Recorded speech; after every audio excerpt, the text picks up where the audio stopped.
Değerli izleyicilerimiz, Almanya'da alarm durumu söz konusu. Federal Sağlık Bakanı Jens Spahn ve Robert Koch Enstitüsü Başkanı ortak bir basın toplantısı düzenledi ve tabloyu çok ağır olarak nitelendirdi. Eğer önlem alınmazsa Aralık ayında özellikle vaka sayısının mevcut durumdan 2 katına çıkacağını, yani yaklaşık günlük vaka sayısının 100 bine ulaşacağını söyledi. Yine Federal Sağlık Bakanı yapmış olduğu açıklamada durum çok ciddi, bunu ciddiye almamızı tavsiye ediyorum dedi. Bavyera ve Türingen eyaletlerindeki hastanelerde yoğun bakım ünitelerinde kapasitenin sonuna gelindiğini ifade eden Sağlık Bakanı yoğun bakımlardaki kapasitelerin aşılmasını engellemeye çalıştıklarını da ifade etti. Salgındaki bu gelişmeleri kırmak için gerekli önlemlerin hızla alınması gerektiğini belirten Federal Sağlık Bakanı Spahn, aksi takdirde acı bir Aralık ayı olacak değerlendirmesini yaptı. Spahn, önlemlerin sıkılaştırılmasını isteyerek kamuya açık etkinliklere 2G+ olarak adlandırılan sadece aşı olanların ve Covid-19'u geçirip iyileşenlerin negatif test sonucuyla girmesini istedi. Spahn, salgınla mücadelede Covid-19 hızlı antijen testlerinin yeniden ücretsiz olacağını da açıkladı. Bakan, salgınla mücadelede ülke genelinde ortak önlemlerin alınması konusunda gelecek hafta Başbakan Angela Merkel'in eyaletlerin başbakanlarıyla yapacağı toplantının çok önemli olduğunu da ifade etti. Robert Koch Enstitüsü'nün başkanı ise herkesi aşı olmaya davet ediyorum dedi. Başkan, büyük çaplı etkinliklerde kişi sayısının azaltılmasını veya bu etkinliklerin yasaklanmasını öneriyorum dedi. Değerli izleyicilerimiz, bu açıklamayı yapan Federal Sağlık Bakanı bundan birkaç ay önce bu testlerin, korona testlerinin paralı olması gerektiğini söyleyen insan. Bu insan artık önlemleri gevşetebiliriz diyen insan. Bu insan artık her şey kontrol altına alındı diyen insan. Bu insan, arkamda görmüş olduğunuz Federal Sağlık Bakanı. Şimdi bugün açıklama yapıyor ve diyor ki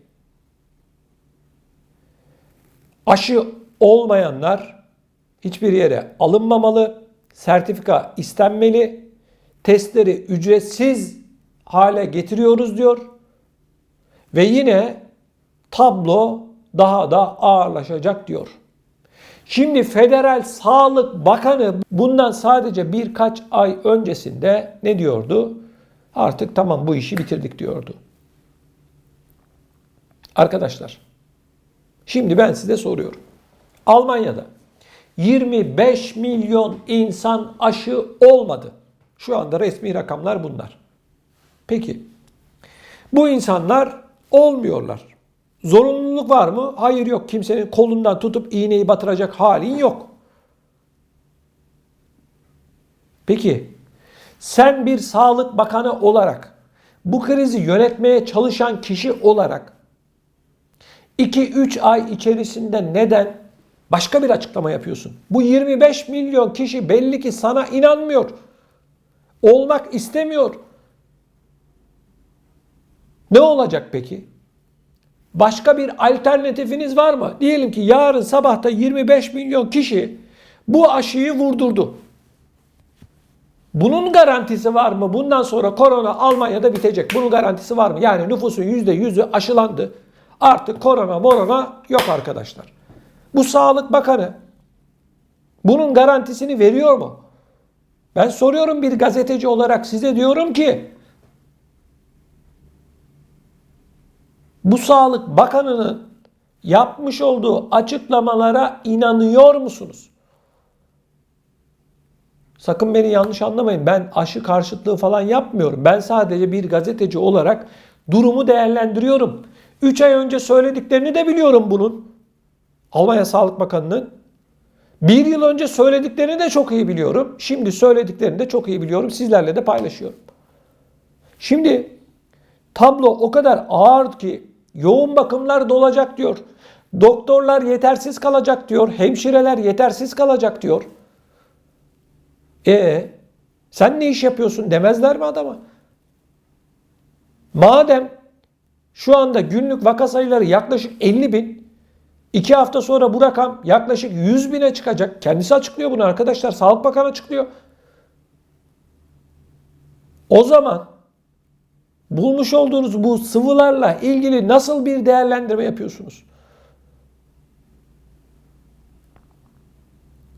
25 milyon insanın hadi 5 milyonunu daha ikna ettiniz. Geriye kaldı 20 milyon. Bu 20 milyonu da günah keçisi ilan edecekler. Zaten ettiler. Diyecekler ki baş sorumlu bunlar diyecekler. Olmuyor. Adam olmuyor. Senin B planın ne? C planın ne? Sürekli ekranlara çıkıp evet arkadaşlar bu sıvıları vurdurmak zorundayız. Yoksa vaka sayıları patlıyor. Başka bir açıklama yapıyorsan yap kardeşim. Millet bıktı artık sizden. Bıktı. Dün başka bir şey söylüyorsunuz. Bugün başka bir şey söylüyorsunuz. Bu sözüm tüm siyasetçilere. Ya milleti oyuncak yaptınız ya. Psikolojilerini bozdunuz. Akşam başka bir şey, sabah başka bir şey. Böyle bir açıklama, böyle bir bakanlık, böyle bir kriz yönetimi olabilir mi arkadaşlar? Ya ben de artık buraya geldim. Ben de çok hoşnut değilim arkadaşlar bu haberleri size vermekten. Bu nedir ya? Çıkmış şimdi de diyor ki testler bedava olsun. 3 gün önce parayla yapılsın diyordun. Artık hiçbir tedbire gerek yok diyordun. Madem bu noktaya gelecekti, vaka sayıları artacaktı. Niye kaldırdınız kardeşim? Aç kapa oyunu mu oynuyorsunuz? Neden? Neden arkadaşlar? Aç kapa mı bu? Ne bu? Ya insanları gerçekten psikolojik olarak çok büyük bir sıkıntının içerisine soktunuz. Alman medyasına bakıyorum, bir tek satır haber yok. Bu adamın 3 gün önce söyledikleriyle ilgili bir tek kelime yok arkadaşlar. Uyutuyorlar. Milleti uyutuyorlar kardeşim. Bunu söylerken tekrar ediyorum. Sakın benim sıvı karşıtlığı falan öyle bir durumum yok. Ben soruyorum ne zamana kadar? Doktorunuza danışın, hekimlerinize danışın. O yönde kararlar alın. Ben bilim insanı değilim, ben gazeteciyim. Durumu tahlil ediyorum, haberleri yorumluyorum sizler için. Ama arkadaşlar bizim de bir sabrımız var. Nedir bu rezillik ya? Günlük vaka sayısı 50 binlere geldi. Hadi buyurun çıkın içerisinden çıkabiliyorsanız. Yarın 100 bin olacak. Arkadaşlar sıvılar bitti mi? Yok. Arkadaşlar testler bitti mi? Yok. Yine aynı her şey başa döndü arkadaşlar. Bu neydi kardeşim? Bugüne kadar bu almış olduğunuz bu önlemler ne içindi o zaman?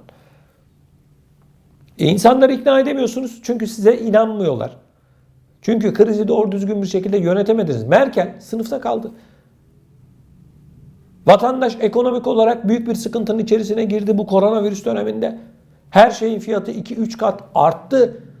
Sosyal yardımlar yerinde sayıyor, emekli maaşı yerinde sayıyor, çalışanların maaşı yerinde sayıyor ama hayat pahalı bir şekilde devam ediyor.